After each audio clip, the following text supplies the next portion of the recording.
Okay, Bismillah ar-Rahman ar-Rahim. Welcome to Lady Khadija radiallahu anha's online college, A-level maths lesson, live lesson on year 2 pure maths. Today's topic is functions.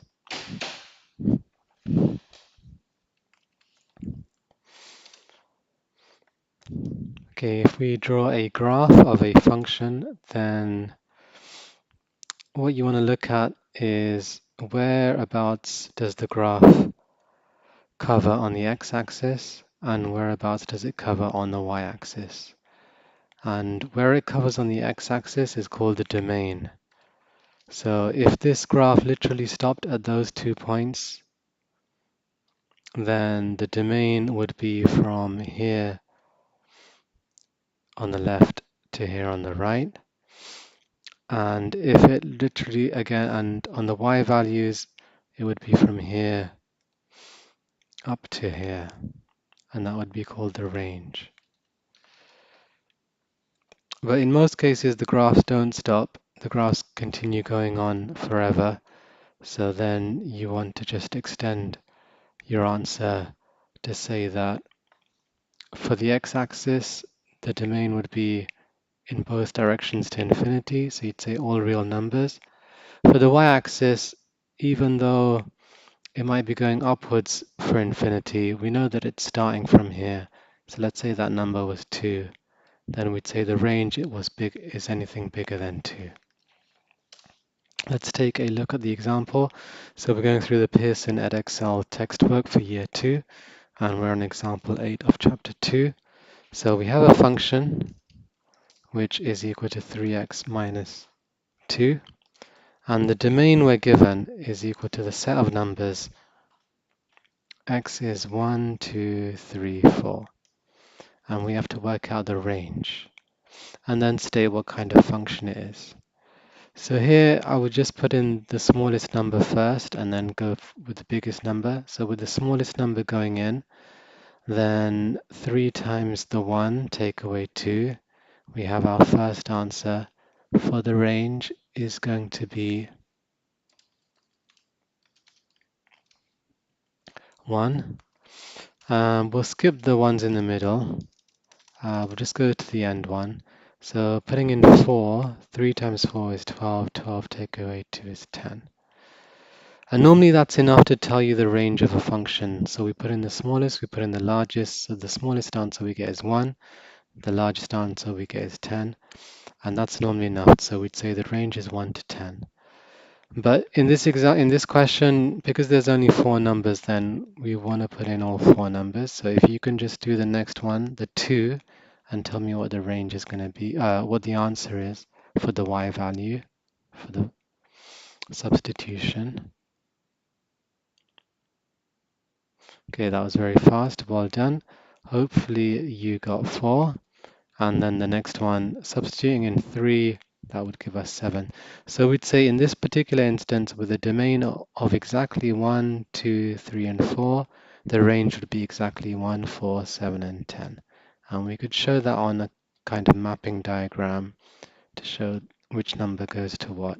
A mapping diagram just shows like arrows going to one number to the other. What type of function is it? So one number is going to one answer, so that's 1 to 1.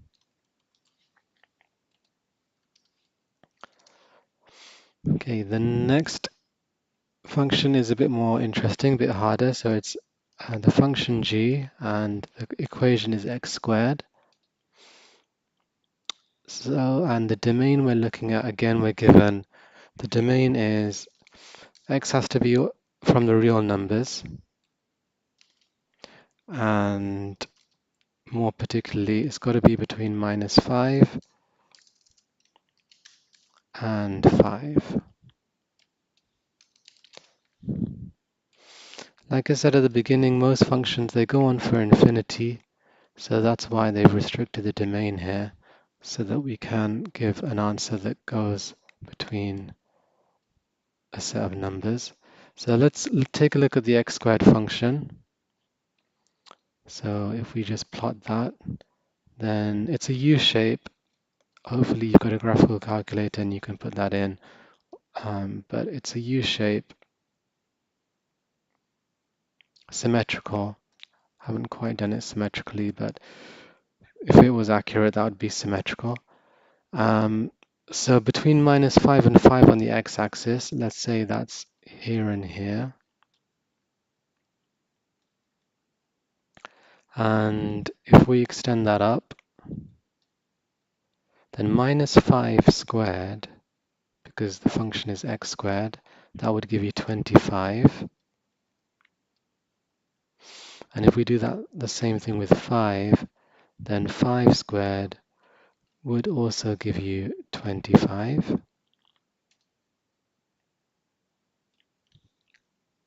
So because that's the restriction on the domain, then we can rub out everything beyond that.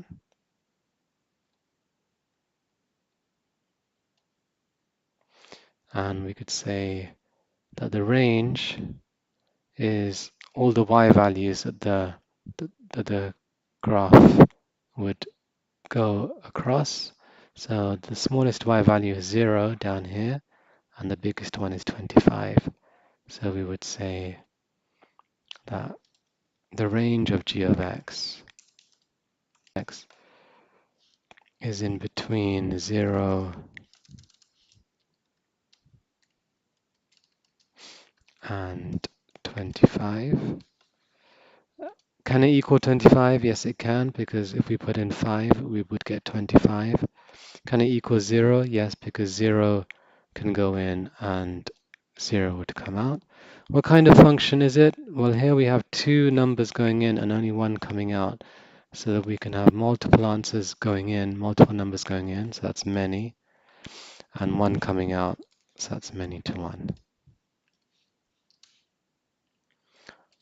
And the last example for today is a function we're calling h, which is going to be 1 over x. And the domain again is going to be restricted to between 0 and 3.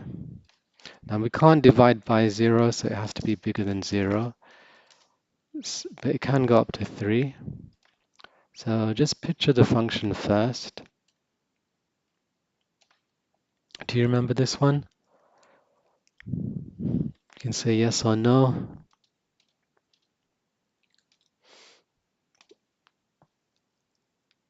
Okay, well done if you are honest. So this one is like a bow and arrow, but the bow part. So it's like that's probably not the greatest one. Let's try it a little bit better. No, it's not going to work today, but let me just try and draw it slowly. So it's a very curved graph. It's like a bow, but it's, if you imagine that's a string there and then the arrow is coming here, and it's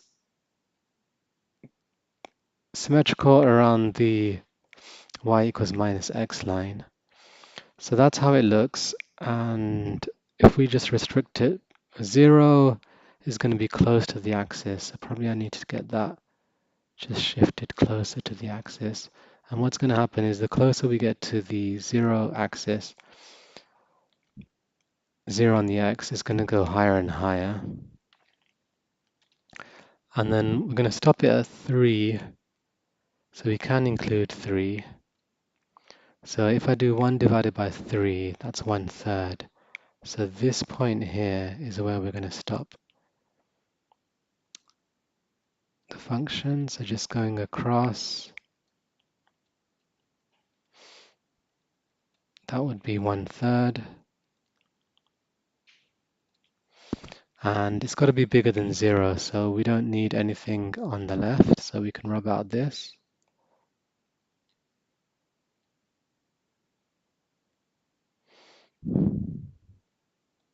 We have to keep all of this because it can go up to just above 0, but then we can rub out anything beyond 3 because we're not allowing anything beyond 3.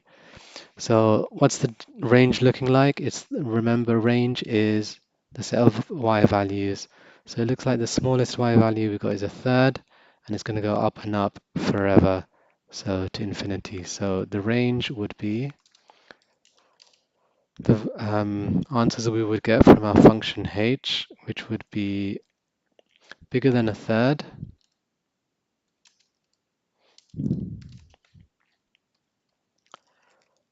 bigger than a third.